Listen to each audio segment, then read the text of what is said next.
vote counting is underway in the Kiambaa by-election, and the contest has narrowed down, pitting Jubilee's Kariri Njama and UDA's John Njuguna. Daniel Kariuki and Namukene Samuel are reporters of pitched camp in Kiambu County. Daniel Kariuki, there was a heavy police presence. Did this help secure the election in any way?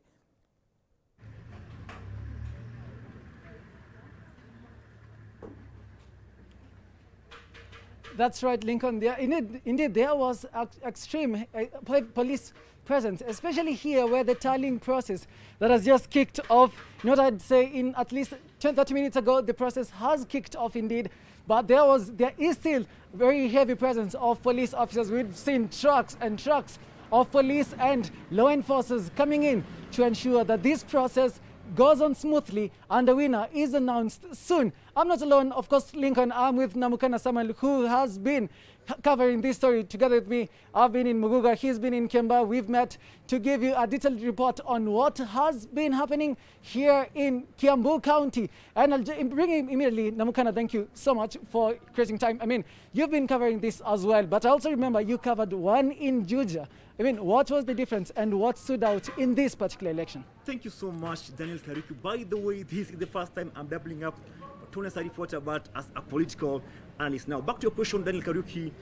In Juja constituency, basically I'll start with the number of voters who turned out today to vote. Now, in Kiambaa, we had a 20% voter turnout. Now, in Juja, it was 18%. Now, here in Kiambaa, we had 94,000 registered voters.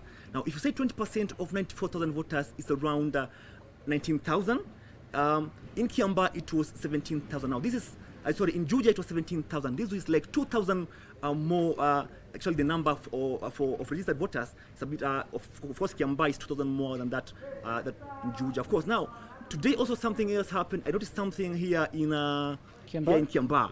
Yeah. Now, in terms of police deployment, in Juja, we had the General Service Unit. Here in Kiambaa, I've noticed the AP officers and the number of, I'd say, the ratio of police officers to the common mwananchi here in Kiambaa is around 1 to 10. In Juja, I will tell you, it was around 1 to 2.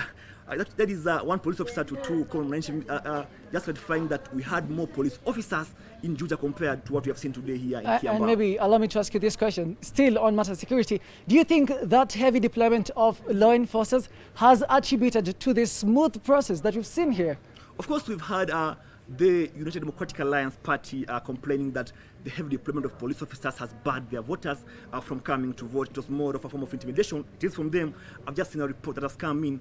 But to be sincere, I think today we haven't had much apart from what happened in the morning scuffle between Amos Kimunya and the Kipipiri Member of Parliament, and also he was up as the majority Member of Parliament, the majority leader in Parliament, of course. Now, I think today the scuffles were a bit less because that was the only case we had today.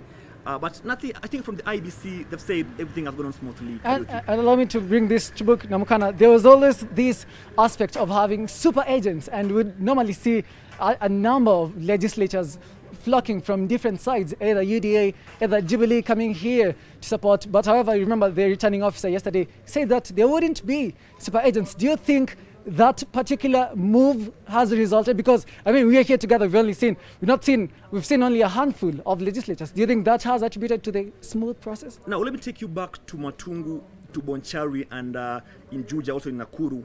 We had a class of politicians who were classifying themselves as super agents. Now, yesterday, Mr. Peter Muigai, who is the presiding officer here in Kiambaa, said in the Elections Act, there is nothing as a super agent. We only have agents. So today we saw it was a handful of politicians who were around, and I think that contributed to much peace here in Kiambaa. All right, Namukana, quote unquote, there's all this aspect of COVID-19. More than a year now in Kenya, but we're still having these elections. General elections are coming close. Do you think today in this Kiambaa election specifically that you have been covering, that the COVID-19 protocols was followed, and did IBC step up and follow this Ministry of Health guidelines? I would say it was partly because now the IEBC majorly focused on providing hand sanitizers, providing cans for washing hands. But basically, in terms more so, we saw in Gashie, we went to Gashie, we saw people were crowded in lines because, by the way, in Gashie, the voter turnout was high compared to other places. And to be sincere, social distancing was a thing of the first. Before I let you go, Kariuki, you were in Muguga. What transpired in Muguga? Well, not much difference from Kiambaa, but I mean, one distinguishing factor from that small by-election in Muguga ward, where it was that race for that MCA position after the late Eliud succumbed in March this year. That's why they were out there looking for that new MCA. There was still that race between UDA and Jubilee. Yet again, they're going head-to-head. The entire place was colored and painted in yellow and red, of course. But the process was smooth, unlike in Kiambaa, where there was that scuffle between the National Assembly Majority Leader Amos Kimunya and a group of youth over that question about who really is the Jubilee agent at that particular place. But in Muguga, I'd like to report that in the 27 polling stations, as what I've been able to gather, it was quite a peaceful and quite smooth process. And also COVID-19 protocols were observed on matters voter turnout. According to the returning officer, at around 3 p.m. in the evening, he gave that fresh statement and he said that the voter turnout by then was at 30%, hoping that by closure of voting, the number would actually increase to maybe 50%, being hopeful that the number would rise. But that was the voter turnout here in Muguga. Thank you so much. We'll continue covering this by-election by and large from now till 7 a.m. when the constituency here in Kiambaa will have their new representative in the August House. Back to you in studio, Lincoln. Thank you, Daniel Kariuki and Namukene Samuel, our reporters of Pitch Camp in Kiambu counties, covering by-elections amid a pandemic marred with chaos, propaganda, low voter turnout and heavy police presence. We'll be giving you the results as they trickle in now.